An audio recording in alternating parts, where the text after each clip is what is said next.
बिस्मिल्लाहिर्रहमानिर्रहीम। अस्सलाम वालेकुम व्यूअर्स, मैं हूँ रिजवान जमील और आप देख रहे हैं अल रिजवान प्रॉपर्टीज़। बहुत सारे लोगों का ये सवाल होता है कि हम लो कास्ट हाउसिंग प्रोजेक्ट के अंदर इन्वेस्टमेंट करना चाहते हैं और लो कास्ट हाउसिंग प्रोजेक्ट के अंदर हमें कोई ऐसा प्रोजेक्ट बताएं कि जिसके अंदर हम अपनी इन्वेस्टमेंट जो है वो कर सकें। तो रावलपिंडी इस्लामाबाद के अंदर जो लो कास्ट हाउसिंग प्रोजेक्ट्स हैं और एक जो मेयारी प्रोजेक्ट्स हैं, वो दो जो प्रोजेक्ट्स हैं उनका मैं आज जो तकाबली जायज़ा है वो आज मैं आपके सामने पेश करूंगा। उनमें एक ब्लू वेल सिटी है और दूसरा जो किंगडम वैली है। ये दो ऐसे हाउसिंग प्रोजेक्ट्स हैं जो लो कास्ट हाउसिंग प्रोजेक्ट हैं और इन दोनों प्रोजेक्ट में जो फ़र्क है या जो एक तकाबली जायज़ा है वो आज मैं आपके सामने रखने जा रहा हूँ। तो जो लोग फर्स्ट टाइम इस वीडियो को देख रहे हैं उनसे मैं ये रिक्वेस्ट करूँगा कि वो इस चैनल को ज़रूर सब्सक्राइब करें, बेल आइकन को प्रेस करें ताकि आने वाली मज़ीद वीडियोज़ और अपडेट्स आप तक बर वक्त और बआसानी पहुँच सकें। ब्लू वेल सिटी लोकेशन के एतबार से एक ऐसा हाउसिंग प्रोजेक्ट है जिसकी जो लोकेशन है वो चक्री रोड के बिल्कुल ऊपर वाक़ है और मोटरवे के सराउंडिंग और सी पैक तक जो ब्लू वेल सिटी का रकबा है वो फैला हुआ है। अब अगर मैं डेवलपमेंट के एतबार से बात करूं तो ब्लू वेल सिटी ने बहुत कम वक्त में बहुत ज़्यादा जो डेवलपमेंट है वो की है और जो डेवलपमेंट का जो मेयार है वो कदरे जो है वो बेहतर है।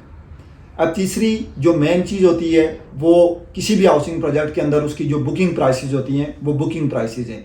तो ब्लू वेल सिटी की जो बुकिंग प्राइसेस हैं वो चूँकि 5 मरला का प्लाट 7 लाख से शुरू हुआ था और अभी जो 5 मरला प्लाट की जो प्राइस है स्पोर्ट्स वाली ब्लॉक के अंदर वो तकरीबन 22 लाख तक पहुंच चुकी है।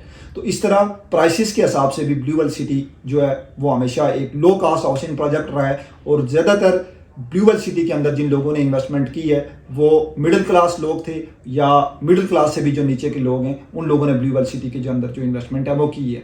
इस तरह अगर मैं किंगडम वैली की बात करूं तो किंगडम वैली भी एक लो कास्ट हाउसिंग प्रोजेक्ट है और किंगडम वैली की लो कास्ट हाउसिंग प्रोजेक्ट होने की वजह से किंगडम वैली के अंदर भी बहुत सारे जो लोग हैं उन्होंने अपनी जो इन्वेस्टमेंट है वो की है। अब दूसरा जो अहम नुकता है वो डेवलपमेंट है। किंगडम वैली की जो डेवलपमेंट है वो बहुत सुस्त रवि का शिकार है। अरसा तकरीबन 2 साल से ज़्यादा का जो टाइम है वो गुजर चुका है और किंगडम वैली के अंदर जिन लोगों ने बुकिंग करवाई थी बुकिंग के बाद जो बैलेटिंग है वो भी हो चुकी है, लेकिन किंगडम वैली के अंदर जो डेवलपमेंट का मयार है वो डेवलपमेंट का मयार उस हिसाब से जो है वो अभी तक उस स्टेज पे नहीं पहुंचा है जहाँ पे जो ब्लू वेल सिटी है वो डेवलपमेंट कर रही है।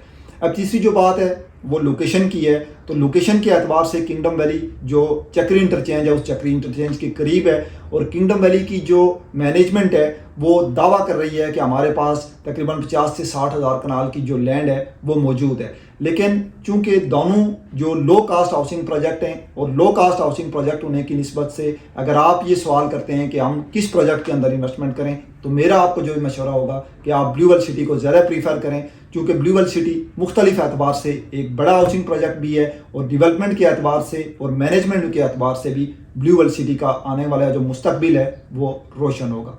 तो इंशाल्लाह नेक्स्ट वीडियो में एक नए टॉपिक के साथ हाजिर होऊंगा। आपसे इजाज़त चाहता हूँ। अल्लाह हाफिज़।